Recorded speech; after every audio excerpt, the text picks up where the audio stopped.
PAECT pod, come on in.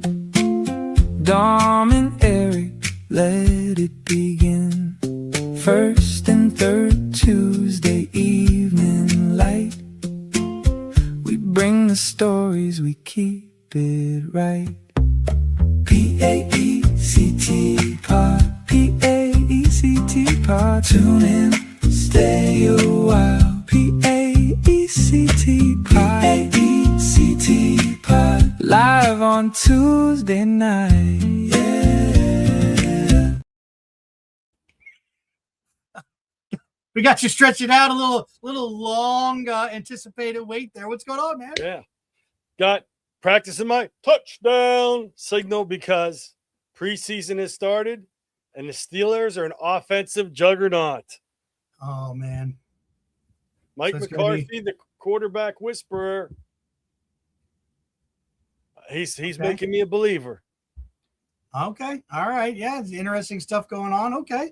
I mean, you remember there was this coach once in this place back then called the Redskins, who won every preseason game 45, 54, 62 nothing, and then threw a goose egg regular season. So just be careful. Yeah. Just be careful.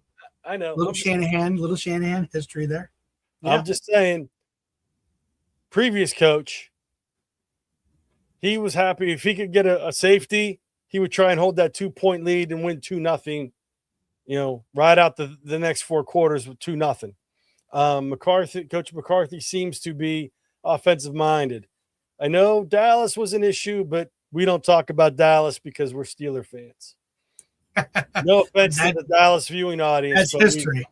We don't, we're 3-1 against Dallas, 2-1. Okay. All right. You get them where it counts, right? Where it matters. Okay. Yeah. Well, Malik Willis, I guess, had a pretty good game, and been seeing some Fernando tape and watching some stuff, and try not to get too excited about it. But hey, it is what it is. It's preseason. You're working things out, and we're in a building stage down in Miami. So I've been talking with that new head coach there and working on that. So he's taking some pointers. We'll see how that rolls. I mean, well, you better talk to him. They're a beast of a running back, A-Chain or a chain. Yeah, A-Chain. Playing like he's your best weapon. Why is he in preseason? I know you and I were talking about that. They got to get him ready because he is going to be workhorse of 2026. So I mean, he's Bill going to be Bill Cowher, former Steeler coach, famously said, "We're going to run him till the wheels fall off," and sometimes that happens sooner rather than later. That's so it. Preseason is not the time to let his wheels run his wheels off of him. I agree with that. I had it's okay. I know what's going on. We got it back. Oh, okay. I figured it out. All right. So I did have a coach that I coached with many years ago, and we were up in the press box, and that was before I was anointed with the ability to have headsets on, and that we're running, and that coach is just Eric, we got to feed the horse. We got to feed the horse. What are we doing trying to throw the ball? Feed the horse. And he was not wrong. Sometimes you just outthink yourself and outcoach yourself and try to get crazy with strategy, and that is not needed. So, so you got to be careful with some of those scenarios. So, I know Pittsburgh was notorious for that with, if it was, 3rd and 3 or 3rd and 8, they would notoriously throw the ball 5 yards behind the line of scrimmage, or take a shotgun snap in a pistol formation, hand the ball off 6 yards behind, because that would trick the defense because they had to get 3 yards. So they'd start 10 yards behind the line of scrimmage. Yeah. Trying to like the old subterfuge. And it very rarely worked. Yeah, you got to be careful. I think it was Leon. Was it Leon Horde? I can't remember. It was a fullback from Baltimore.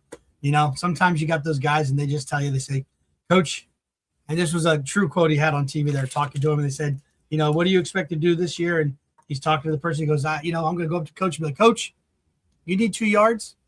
I will get you 5 every time." And he goes, "Then I'm good." And they're like, "Oh, that's amazing. That's awesome." And he goes, "Yeah, but wait." I'm going to look at it and say, "Coach, you want 10 yards? I will get you 5, guaranteed. He goes, I know my limits. You give me the ball when you need 2, when you need 3, not beyond 5. True fullback right there. Yeah. That's funny. Good stuff. Yeah. So Steelers rocking it. And Dolphins doing what they're doing. And just, there's a little noise happening. So it's good to have football in the air and all that jazz. And and we got good weather. I know we have, in servicing kick in. So I was there Monday, but today I did drive up to the Haven, Lock Haven University for my daughter had an orientation. So I had to drive up for that. And she did that and then drive back and get some more college shopping going. And I think you had your daughter head off, right? Yes, she went up Sunday. She's a mentor up at Slippery Rock. Yeah. So she works with the freshmen. She went in Sunday. And we missed the rain. It was good. It was bad. I hit rain the whole way from State College after the board meeting to pretty much Clarion. Penn West Clarion, but it's the town of Clarion. And then as soon as we finished getting stuff in the room, storms rolled in. I mean, we had stuff in storage up there, and where I live storms are about a half hour or so off, and my phone was blowing up with severe storm warning, U.S. Weather Service severe storm warning, and the clouds rolled in, and we didn't get the hard storms. We got a good bit of rain. Yeah. But, yep. It was we lucked out because carrying stuff in the rain is not fun. No, not at all. Not at all. Yeah, so that was good. Yeah, there was a gnarly little rain. I know driving home from State College, the visibility was just horrendous. And definitely wear you out when you're in the road there. But so you got college in the air. When are you guys back? Next week? Well, floating in service started yesterday. I got 4 hours in. Hence the race of the regions, the race to the school year going on. Okay. Southwest region champions. Talking about every year. I think we are undefeated. I think those files were lost. There was a recovery issue, and like the 72 Dolphins, undefeated. 4 seasons. I think 3 or 4 seasons. Calm down. Watch the blood pressure. Watch the blood pressure. Calm down. Yeah, I have tested. You got Yeah, but no, it was, went in yesterday. I was supposed to go in. I was going to go in today, but I had meetings that ended up getting canceled. Yeah. So I stayed home, did the major push with all this rain we've been getting. I cut grass right before we went up to the meeting. It's not even been a week, and it was chest high on Charlie. She was not happy walking through the grass at night and in the morning. So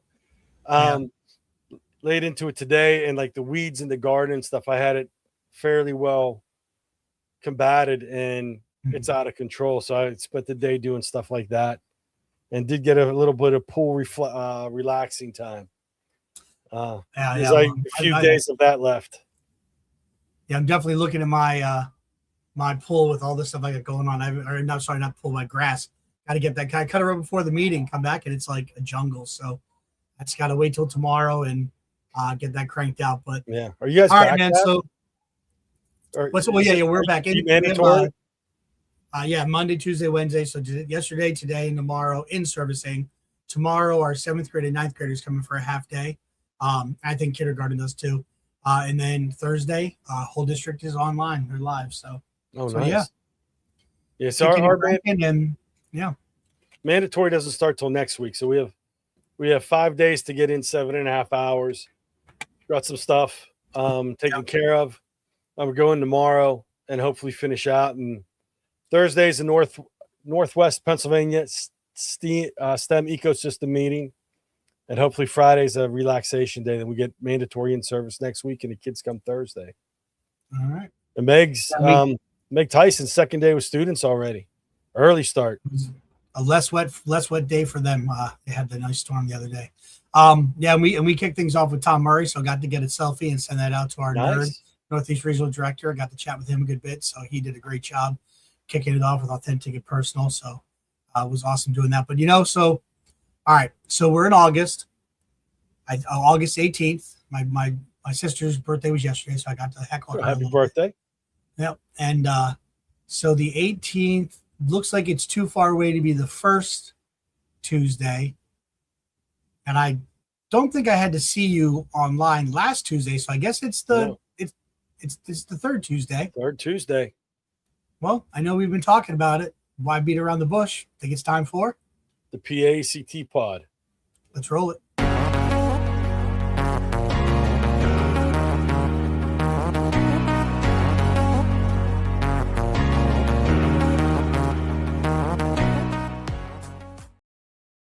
Welcome to the PACT Pod A show for educators by educators. PACT is a 100% volunteer-run organization in Pennsylvania and Beyond. my name is Eric Verno. I am the past president of PACT, and with me, as always, my co-host. Dom Salvucci. I am the current president of PAECT. Excellent stuff. So we are looking at episode 106, setting up your digital classroom. Yeah, so we got a lot of things to talk about, and as far as digital classrooms go. So what do you guys use as far as your tech behind the scenes for your LMS and stuff, Dom? Our LMS is Schoology, or as my blue friend Megamind says, Schoology. Or back in the day, everybody used to say Schoolology. Yes. So we use that, and then some teachers use Clever. For me to use Clever, I'd have to switch on my logins. So I have the kids use Google Login through the district. And I have a bunch of tools on the back end I use whenever the kids have to log into things. So that's what I'll be cleaning up this week. I got Schoology set up yesterday when I was in, and we use Edgenuity as our online platform for our virtual students, our Lions Online Academy. Okay. All right. Yeah. And we do a lot with Google Classroom, but we actually pulled in, we're doing some work with, I think I saw something, I think it was doing some Clever.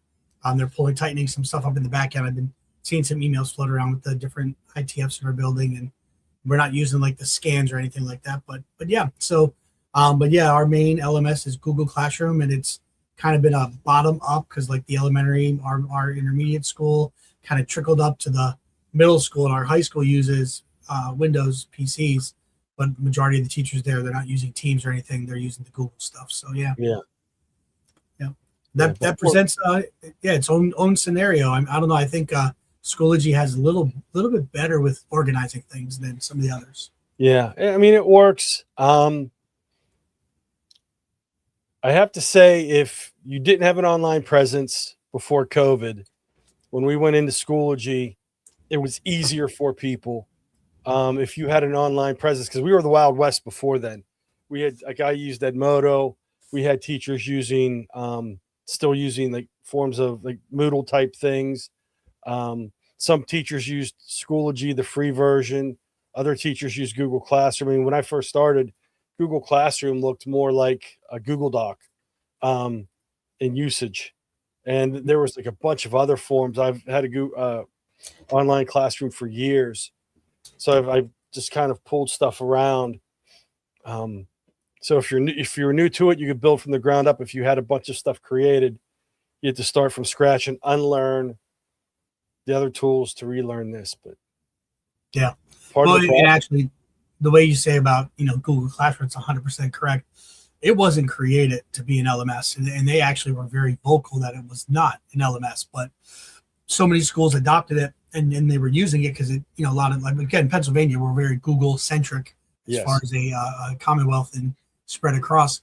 So that was kind of a scenario where they were not purposely trying to fly the plane and then build the airplane while it was flying, but they were just kind of thrust into it, and then did a lot, catching up and doing things and, seeing what other, again, it's all we always talk about. It's the, all of a sudden Microsoft, then Apple, then Google, then, I mean, it's a hopscotch scenario. So, seeing what everybody else was doing and updating. Chromebooks led them right into that because, they were pushing iPads, and I remember CFF, Lenovo or MacBooks, and they had those cheap little white MacBooks. Mm-hmm. And then Lenovo upped their game, and it was cheaper to run the Lenovo computers.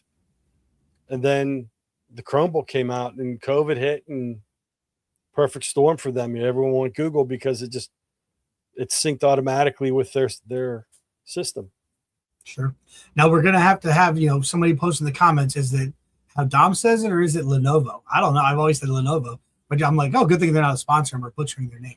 But if they become a sponsor, we will learn your name. Yes. So yeah, you're right. But and then now, so you got the Chromebooks, you've got what is it? I think the Google's calling it the Pixel Book.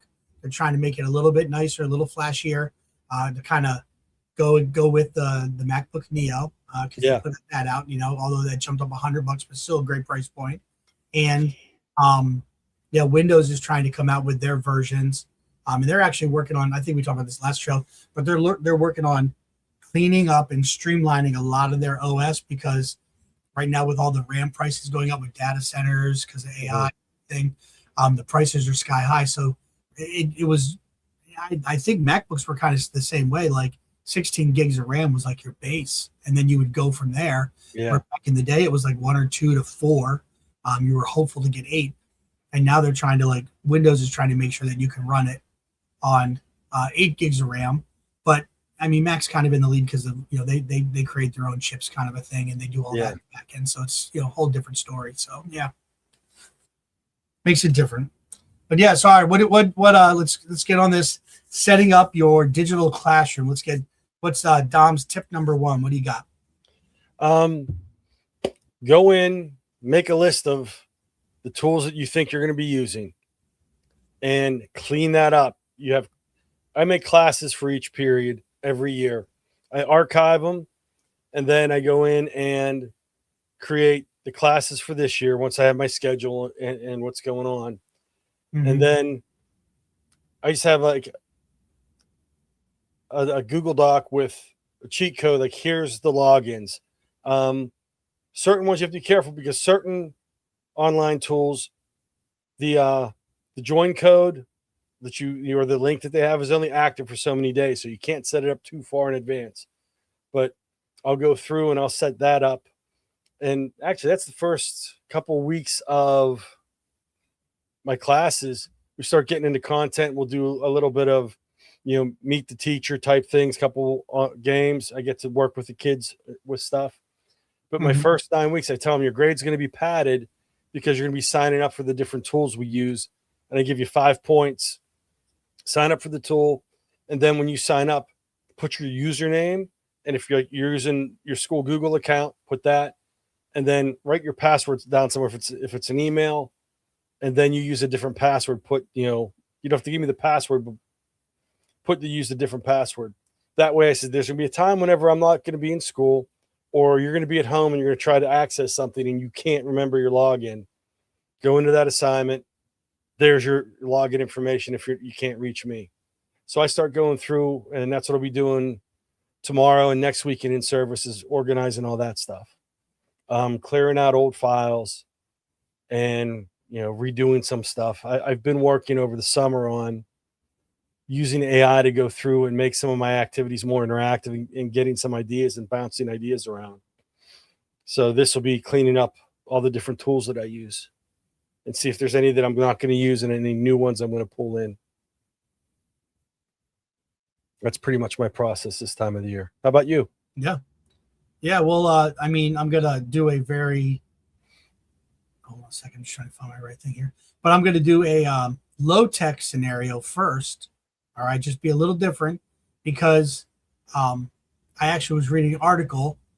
This one tech journalist was talking about how he was overproductive one day, and he was working really hard doing some stuff. And then he realized, like, wow, I worked like an hour and a half longer than I normally do. And he talked about getting tired and having issues with, being able to keep his focus, looking online. And so here's like the unofficial, right? This isn't really tech focused, but we had the opportunity to meet the gentleman at ISTE. I think it was 2 years ago. All right. But the company is Gunnar, Gunnar, right? Gunnar. And they make some amazing Bluetooth glasses. So not Bluetooth, not Bluetooth. They're the, oh geez. What am I trying to say? Blue light, right? Yeah, blue light. They filter the blue light. Hey, it's been a long day driving 6 hours in the car. But yeah, so glasses that take care of the blue light, right? So they're filtered, very comfortable. And these are just generic. You can get them with prescription, the whole deal. They're not a sponsor, but just throwing this out there. And I was like, oh my gosh. And I remembered about it. I said, Dom, do you remember those glasses that, the guy gave us a set to kind of check out? So they got a lot of different things going, but Gunner, blue light glasses. So just definitely something for you to look at, as well as everything else. So, and then, again, speaking of the concept of working with Google, and the fact that we are a Google house. So I'm trying to pull up just to show give me 1 second. Because I'm blanking with the name. I think it used to be the keyword blog, they used to call it back in the day. But now they have it just a workspace updates.google blog. All right, so let me share the screen here. Because again, keeping up on how things are changing is pretty important. Yeah. All right. So yeah. So right here, and I apologize, I don't have the dark filter on, as far as, so blasting you a little bit. All right. But as it's walking through, and if you've been in, there is a great change to your classroom. So I'm just using this because I don't want to I don't have any data, nor would I show it necessarily. But now they have it like playing site. They're showing you, what items are being worked on. They're trying to pull out insights in your classroom. But one concept, the reason why I wanted to show this is there's this little double arrow, pointing at it. Mm-hmm. So when you're looking at this, if it's just drastically different for you and you don't like it, you can remove it. So just clicking over to what I have generically set up right now. If you don't like this area and you click it, now it pushes it down. All right, class insights. I'm not ready for class insights. You can get rid of it. Feature spotlight. Obviously, they're trying to say, hey, here's how Gemini can be used in your classroom. Set up gems for students to dive deeper. I'm not ready for that yet. Again, tuck it away. And then just like before, you add your classes and you have your different things set. So I just we have our different sections that we have. All right, so I have that all going live in there. And then, I did a lot with pulling in Canva. I like to make my headers unique. Give it we go by color sections. But whatever your theme is, get into Canva, go and look in the Google headers. And it's really just nice to be able to pop in there and pull your information in and looking at, I wanted to set up, I wanted to be, so when the kids click it, it's not too boring. Go in and organize it. So one, just know that means when you go there, it's like, who moved my cheese? That main site is drastically different for you. That's number one. And then, you were talking about how you set stuff up. Really think about, how am I going to organize my class, right? And the importance of Dom hit, he said it perfectly, that you archive your classes. Don't delete your classes. So that way you can go back and look. Now, the way I do it is I will set a date, Monday to Friday. And that's my header, and all the stuff I'm doing that week is there. And then the following week. And now even in Google Classroom, you can say, I only want to see this week when you're showing it to kids and you have it up on your screen. And that's how I choose to do it, by week. But like I would say, Dom, in his class, it might be more of a unit structure, quite possibly. Even, maybe some teachers get down to a chapter structure, right? And that's where sometimes like the Schoology, the ability to do that is pretty great, right?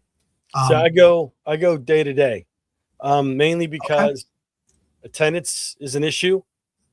Yeah. So what I'll do is I'll pull things in, and I have some kids who, if I put the whole week up, they will be, by the end of before class on Tuesday, they will have gone home, worked through everything I had that week, and then they're sitting there. Not bad kids, but they're done for the week.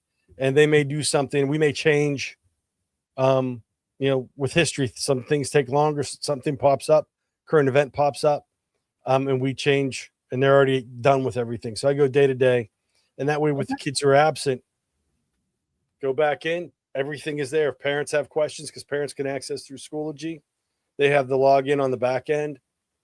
Here's what we did every day. Here's the assignments. Here's the due dates. And I roll, like, every day I roll something out. And I usually do like can't remember if it's a GIF or a GIF of the day. I call it GIF, but yeah, everybody does different. Yeah, I used to battle with my homeroom over that as to what the proper term was, because I always said it wrong, and I've just forgotten over the years. That's funny. Yeah. Now, one thing that Google Classroom doesn't have that like a Schoology would have and Edmodo used to have, you can correct me if I'm wrong because I haven't used it in a while, but you would have the ability, again, let's say we went by unit, right? And I got done with unit A, you could actually then pull unit A away or hide it, right, from the kids, and then right. I can put what I do is I carry like a folder with past week's work or past week's information, because if you hide it, it takes it out of the grade book and messes up their grades. We found that out the hard way. So what you can do is take it off the main feed. The guy, here's this week. I give an overview. Here's what we're going to do this week in class. I have a little, it's called a page. Just here's what we're doing. A resource folder. All the resources that we've been using are in that folder. And then I go day by day folders with any assignments and whatnot. Then when that week is done, probably by Tuesday the following week, I push it into the folder that has all the previous work, and I have the new week at the top. But then like throughout, I'll pull up an old class. I'll show you in a second. Let me work on that. I'll throw this back to you and let you show the next thing. Yeah. Well, interestingly, I thought, you know what? I wonder if they still have that old blog, right? The keyword blog. So and actually, it's just blog.google is the real basic where it's at. So let me quickly, obviously it's very full of a lot of the just different updates and things that are happening in Google. And I do know that PAECT is going to be talking about some AI training opportunities and things that we're going to be doing with Google. But again, so in that concept of what you're setting up, right? Going within, pulling in your items. And one of the big things is going into that archive classroom, making sure you're going to repost something brand new, but you're going to reuse it from an old classroom. And that's definitely one of the big things, like back in the day where the teacher would literally break out last year's 3-ring binder and then flip it open to find the lesson plans that were that week last year. Now we kind of have it digitally. And I jokingly used to always say I was never organized to pull that same week up and be in that same spot because kids are just different. And my Italianisms get longer some years than others. And I'm kind of all over the place with a lot of that stuff. But so I just want to go into real quick. Let's see here. Yeah, and just again, I'm just gonna, again, walking into how things are changing, right? So I'm in my classwork. All right, create, and then we got our assignments, a quiz assignment, right? Just a question to poll everybody, materials. I like to use materials. Make sure it's big enough for everybody to see. I apologize. I like to use that concept of materials to kind of be like, I let it sit on the top of my Google Classroom, and that's where I store all of my important links. Right? I like to put, so the kids know, hey, I'm in math class. We're using Prodigy Game. Oh, well, what's the link? What's the code? Every so often, I might have jumped on an old account I had. Instead of me having to reiterate it 5,000 times, did you go check the materials list in Google Classroom? That sits up at the top. So it doesn't get a topic. It doesn't get a date. It just sits right up there. And I like to put my important links in a material and I put them individually because just like, sometimes as teachers, we don't necessarily read the whole email. Kids are kind of that same way, right? They're not going to click and open it and read all the different links that are in there, but making every one of them an individual link. It can be a lot of information at the top, but pretty good. This is where that reuse post is you're pulling from before. And again, Gemini Notebook, formerly Notebook LM. The artist formerly known as Notebook LM. But Gemini Notebook, they got that, front and center. And I'm going to tell you right now, as a classroom teacher, whether it be things to utilize in your classroom, period, or even organization, if you have not delved into creating gems, you've got to delve into creating gems. It is huge. Yeah. What you can do. And then you go in the topic and you can add your different topics, even if you want to lay them all out, but just the ability to do that. So like I said, just kind of walking through that concept, there's just some, for me, as far as the organization goes, kind of walking through what you have available to you there. All right, let me kick it over to you, Dom. What do you got? Okay, I'm going to go in and share my screen. This is what I currently have. Okay, this is my period 2, first class of the day. I have homeroom, then I have planning. So the side tabs, materials, updates, you get your grade book, how you set up your grades. I have to set my grades up because we use CSIU, so that's going to sync. we get a blank slate. So I base it off of what I do is if you go into courses, all of the courses you have are listed here, and you can adjust them. But I go into my courses and I go to archived. And these are courses from past years. I love the archived part because whenever I'm running assignments, I have different assignments I use. I don't always use the same ones year in and year out, but I get my ideas and I can go back. Like, how did I write that up? How was it set up? How many points was this? I'm adjusting things.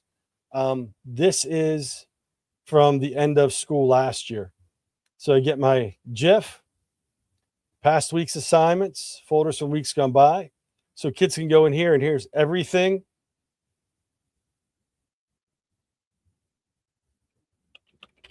Everything from throughout the year so they can go back through and find out whatever they need. I go back to the main screen. Then I have my contact information for me, important class links and resources. So I have a page with everything they need access to. I'm in the class is linked there. And it's also like I have for the assignments, school was over. So I run like the week that way. Important links to resources we covered, class notes. So that takes you to Google Drive and the video forms, notebook, formerly known as Notebook LM. Now, Gemini Notebook. So I have the video notes and podcast notes there from the class so kids can access that and PDFs. The bell schedules, because we run different schedules. My schedule, podcast side quests, which are optional. So that's how my main screen looks like with this. So on the front screen of every class, they have access to all the information they need. And I'll go through, if we go back to this, my class isn't set up. So over the course of the next week, I'll put this in. My honors U.S. history classes, they had a summer reading project. So before they have an assignment due the first day of school, I'll have everything set up so they can start turning work in early if they want. Over the summer, I run my class podcast and I've had some kids not to get their work graded, but I put out a podcast. I email all the kids, optional side quests over the summer, some fun stuff, fun activities. But the kids that are doing the honor summer reading, if they have a question about their project, or if they want some advice, I won't grade their project, but I'll say, they have the student checklist, they have the rubric. If you want me to put eyes on it and give you some suggestions, I will. But Schoology isn't active over the summer. They can message me, but there are no classes. So I'll get that set up here before they come into class so they can set stuff up so the first day isn't total chaos. All right, just to have a little bit of fun, let's look at this. They got when you're on the main site, right? You got your home, your calendar, resources, then Gemini. I know we were talking about it. They got visual aids, Nano Banana, pulling in some different information. And again, this is all within ours is, within the walls of the school in essence, right? All that data center, that data is all held within. If you want to create lesson plans, rubrics, and then if you want to start with the whole gem thing. So I was trying to figure out, okay, what can I leave people with? Okay, if you want to start with a prompt in Gemini in education, you can click on some of these, create an image to spark discussion, pull up some different things. And then down here, there's specific. You just want to go straight to Nano Banana, create some images. You want to do education brainstorm, that guide on the side, the thinking partner, right? Create some customized gems, Google Notebooks. So when I went in to create an image, Dom and I love having fun with each other. So Dom, did you ever imagine yourself as a gothic clay animated character?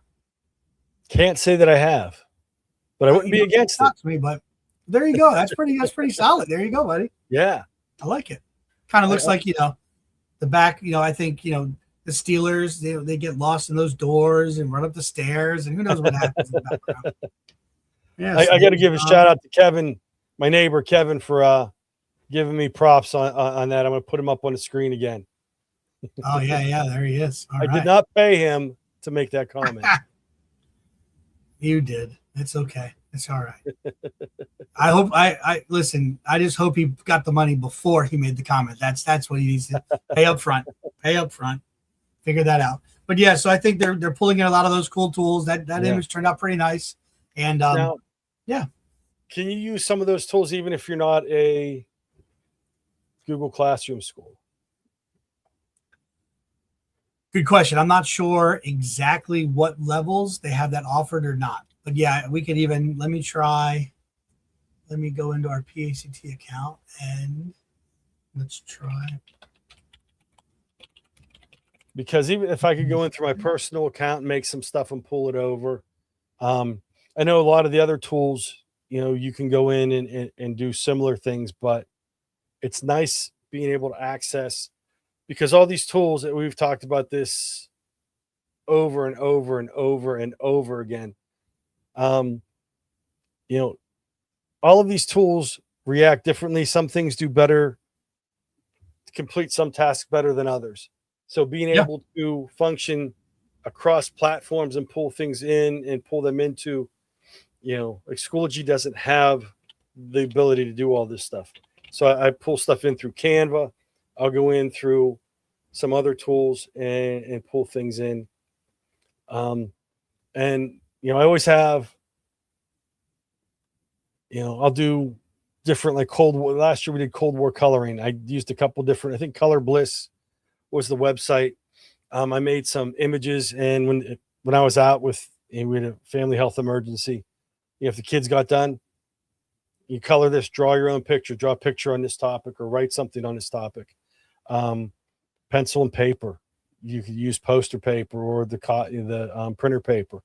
Low tech, high tech, mix it up. That's the big thing for Misty. Not everything has to be on the computer. It's not screen time. It's intentionality of screen time that matters. So that's the biggest thing. So to answer your question, a personal Gmail account is not associated.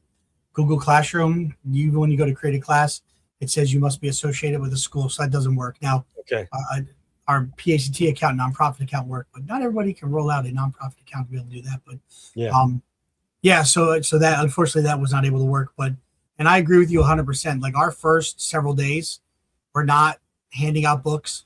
We're doing, kind of interest survey stuff, getting to know you stuff.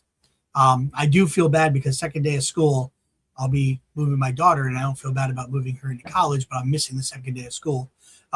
So my sub will be kind of going over some of those routine things. But the first several days with the kids is always big, and I always work on trying to get to know them the best you can.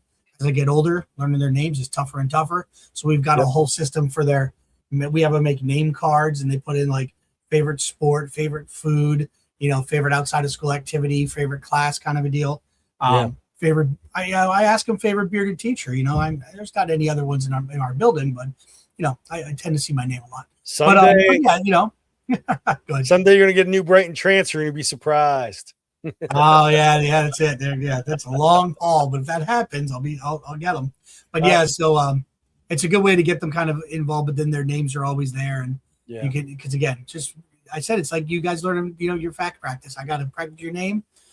As my coach, my football coach used to say, "You're a number till you give me a reason to know your name." Well, unfortunately, that's not, in football it was good. In the classroom, it may not be so good if you learn that kid's name real fast. And that's one of the first things we do. It was at a summit, KTI summit. Someone brought up, this was years ago, do a Kahoot or some kind of review game about yourself. So first day of the kids for half hour, we do kids show up on time, but we have 2 hours of meetings. They go class meetings, rotate around to get, this is what's going on for the year. Then we have a half hour in homeroom. Then they go into a 2 hour delay schedule. So I get them for like 33 minutes. So you can't really do too much. Kind of touch base, see if they know where they're going, talk with them. And my honors kids will turn in their assignments. Then the next day I do a Kahoot or some sort of review game. And that's usually where we have fun. It's like, find out about me. And like, do I drink coffee or tea? What's my favorite coffee mug? Favorite types of music, Harry Potter or Lord of the Rings stuff. and we go back through and just back and forth and small talk. And it takes most of the period doing that, just to get to know them. And then they do a bit about me project. Sometimes we do it in like Canva or Google Slides. Cami has a nice poster that's easy to do.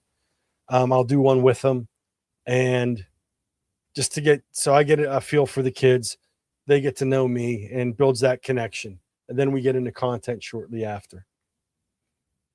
Okay. Yeah. It's nice. We have kids. We'll have them Thursday and Friday next week. So Thursday's a short day.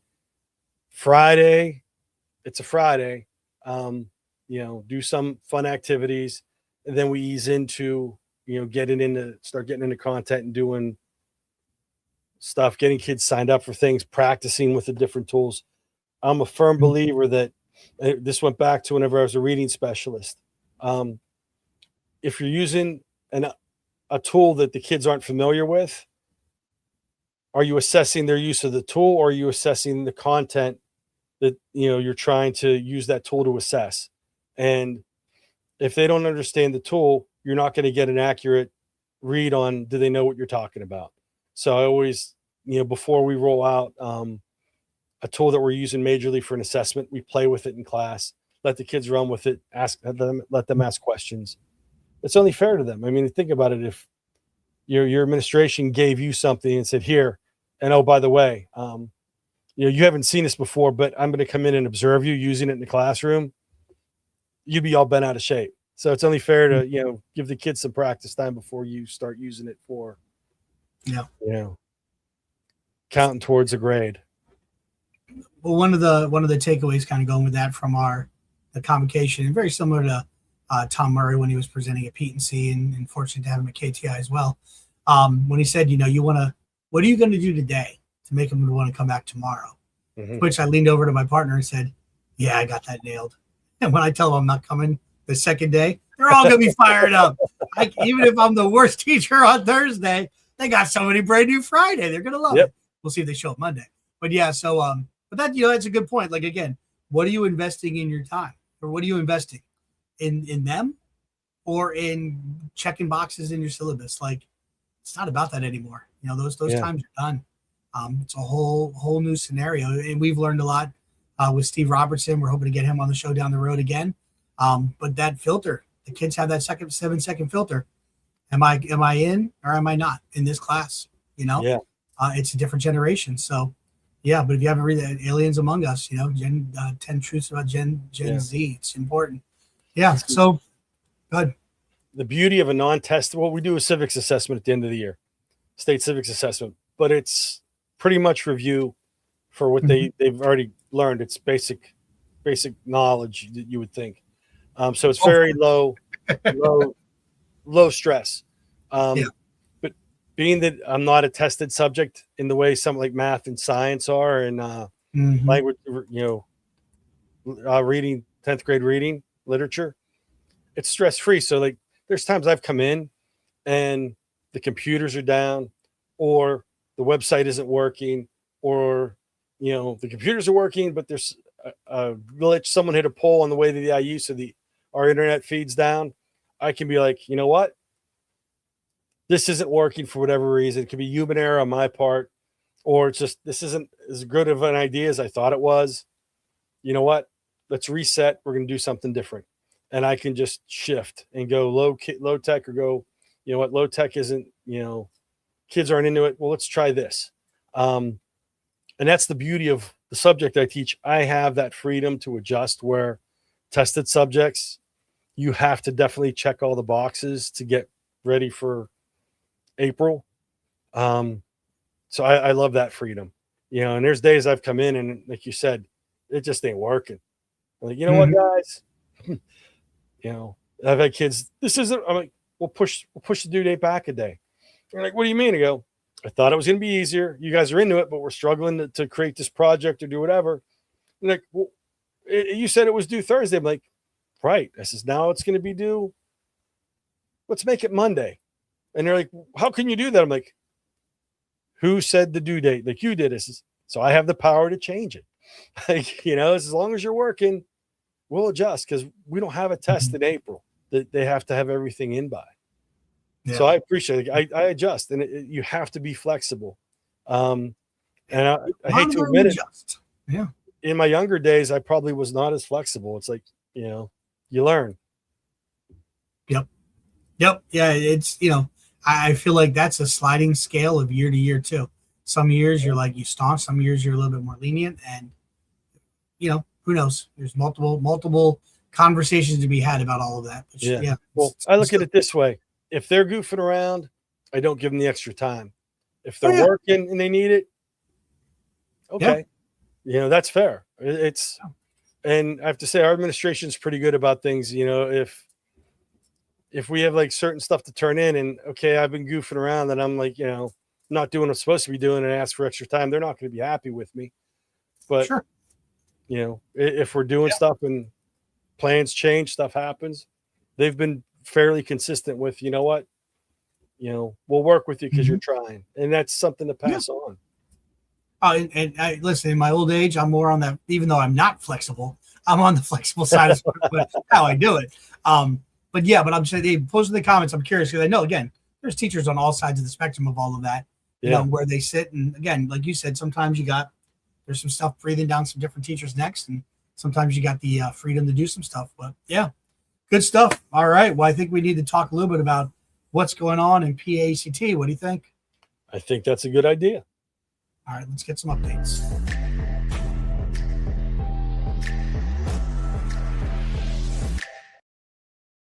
Oh, come on now. Hold on. Got to pull up the screen. Well, while you're pulling up the screen, go ahead. If you are a PAECT premium member, keep watching your email. We are a partner with ISTE. PA Edge is a partner with ISTE for our premium members and PA Edge members. We are working on some collaborative Google/ISTE AI training. It will be free for ASC or PA Edge and PAECT premium members.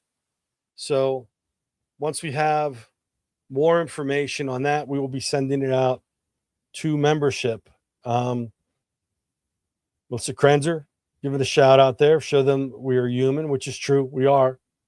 Although I like to mess with the kids and I'll put videos up where I'll glitch you in TikTok and stuff and try and make them think I'm an AI generated creature, cyborg. AI gone wrong. Good stuff. Yeah, so that's good. That's why I had the old now I gotta find again. That was a good bit of breaking news. Busted out there. So information to be coming for premium members. Love it. All right, so now let's switch gears. So let's talk about a little PAECT. So we're going to the Glide Show with our Adobe Express account here. So we're going to carry through. All right, don't be too sad as we scroll past the waves. June, July, the Saturday and Sunday, or the Friday, Saturday of the summer. We're finishing out the Sunday of summer. So yet to achieve there, I think we've had all of that. Yeah, we are past all of those dates. Let's look forward here. Oh, what's going on? We gotta have a little conversation. We don't have the Glide Show filled out. I'm gonna blame Jeremy. The calendar is. Right, let's go to the calendar. All right, here we go. So we got the book club happening at 8:00 here. Playing with Purpose. All right, I know Dom's been attending that. It seems like it's been well attended. 38 people registered. So Playing with Purpose, universal design for learning in an age of change. Even if you just go and lurk, it's well worth it. All right, then 7 p.m. So we are going to be featuring building classroom community through tech. All right, in our pod. And then, so that's our first episode. Our second episode is managing parent-teacher meetings. So getting ready for that time of year that we all love. All right. And then that's what we're going to, let's see if there's anything else. Northwest has an event coming up. I believe we got some things on the Northwest has the Educator Exhale on the 10th. And then South Central has a back to school bash. So let's see. All right. So the event, mechanistic brewing happening in the Northwest. So they'll have more information coming. Clarion. And then South Central, we won't blame Jeremy. He's got his filled out here. So South Central back to school bash at the Goat Brewing Company. I like to say the Bearded Goat. I guess they changed the name to Goat Brewing Company. Oh, there it is. Yep, it's called Bearded Goat. All right. And for the record, I am not registered yet, but I will be attending. That's a great one. And then we got the Managing Parent Teacher Conference, and then our virtual board meeting happening next week. So that's what we got. You know, what's coming up in September, creeping into that October time. So a lot of good stuff happening. And hopefully, if you've started your school year, hopefully it's going well. And if you're staring down the barrel, getting ready to get started, we hope it's going to be a great year for you. Yeah, it's that time of year where summer is over, school's starting. Any suggestions for the pod? Get them our way, pod@paect.org. You want to tell us what you're doing? Let us know. Yep. Yeah. You want to be featured. We're going to have some different guests, some different PAECT members get on the pod to share what they're doing in their classroom. Because again, it's kind of, I love the fact of ed camps, which now they're calling them more, what do they call it? I forget, creative labs or whatever. They're kind of doing a rebranding. But when they say the smartest person in the room is the room, and that's what we feel too. We want to get some of the most amazing educators in the U.S. that happen to be focused in the Commonwealth of Pennsylvania. Love to get you on the show and have you talk about what you're doing in your room. So, all right, man. Well, listen, as always, I think it's time to roll things off because we got some football to watch. We got some stuff to do in the classroom. So Friday night, Steelers second game. Oh, is it? Okay. All right. Yeah. Preseason game. I haven't even looked at the Dolphins schedule. I have no clue. No clue. Anyway, all right, man. I need to do that.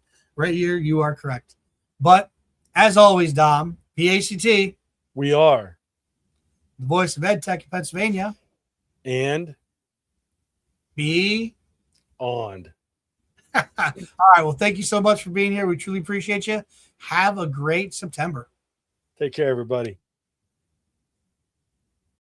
PAECT and the PAECT Pod would like to thank these following sponsors. Thank you to our Tier 3 sponsors. Lego Education, inspiring playful, hands-on learning that helps every student build confidence, creativity, and real-world STEM skills. Thank you to our Tier 2 sponsors. ClassLink, making learning accessible with simple, secure, one-click access to everything students and teachers need. Teachers First, supporting thinking teachers, teaching thinkers with free classroom-ready resources for every learner. EduSpire, empowering schools with innovative technology solutions that streamline systems and elevate the learning experience. PAECT and the PAECT Pod would like to thank our KTI Summit sponsors. CADpractice.com, helping students build real-world CAD skills through guided practice, instant feedback, and hands-on design challenges. DRC, providing reliable, high-stakes assessment solutions that help educators make informed, data-driven decisions. Forward Education, bringing hands-on STEM and AI learning to classrooms through purposeful, real-world coding experiences. Gettysburg College, inspiring students to do great work through rigorous academics, leadership, and a community built on purpose. Note, empowering students and teachers with fast, AI-powered study tools that make learning more effective. A heartfelt thank you from PAECT and the PAECT Pod to our outstanding sponsors. Your commitment fuels our work and strengthens our mission to be the voice of education technology in Pennsylvania and beyond. Together, we're shaping the future of learning. And again, thank you.